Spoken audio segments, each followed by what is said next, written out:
before we get to the official stuff. I point to a few news things. SalesLoft is an AI chatbot, and it's used by a whole lot of companies to get information about their customers and pass it on to Salesforce, which has a bunch of bots that will automatically call the customers and such. So and it has a security flaw, which has not yet been explained, but the end result is they got a token, they got an API token to authenticate with the SalesLoft Drift product, and they used that to break into a lot of companies. About 6 companies have already come out explaining they got broken into, like Cloudflare and Palo Alto, and probably we're going to hear a lot more. This is going to be one of the big breaches, I think. And we don't really know exactly what the fundamental cause was, but after they found an API token to get into this SalesLoft thing, they got into everybody's Salesforce server, and there they had all the chat with customers. So they found API tokens and passwords and keys in there.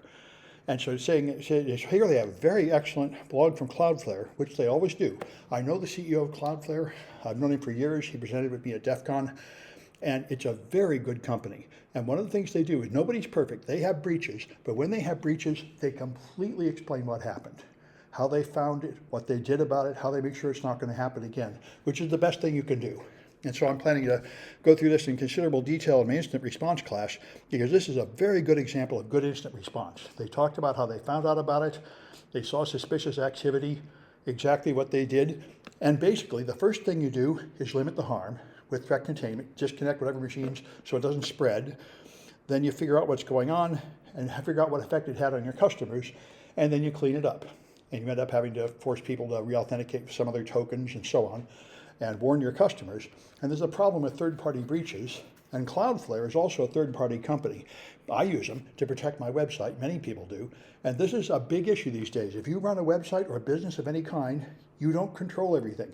You use Microsoft Office 365 and you outsource your security to somebody, you outsource your sales and leads to somebody, and pretty soon there's an awful lot of people that have access to your systems and your data, and you're trusting all those people. And that increases your attack surface. For example, I think it was Target got breached through the heating, ventilation, and air conditioning system. The HVAC contractor had an account on the system to connect to things, and that's how they got in. That's the thing. One of the big things in security is auditing your third-party companies and limiting that risk. It's a very common way people get in. Because even if you're very professional and secure, somebody you contract out probably isn't. So age verification has been enforced in Britain and apparently also in Mississippi.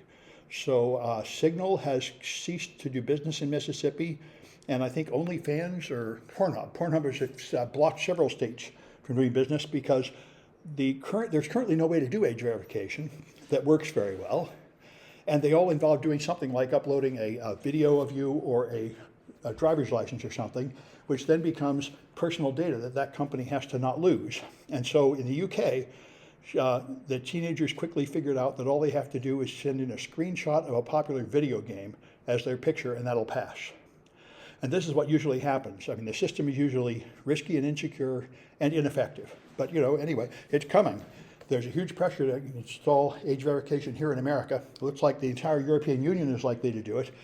And it's already in several states here and likely to spread further because there was a recent scientific experiment where they tracked the effect on children of having smartphones.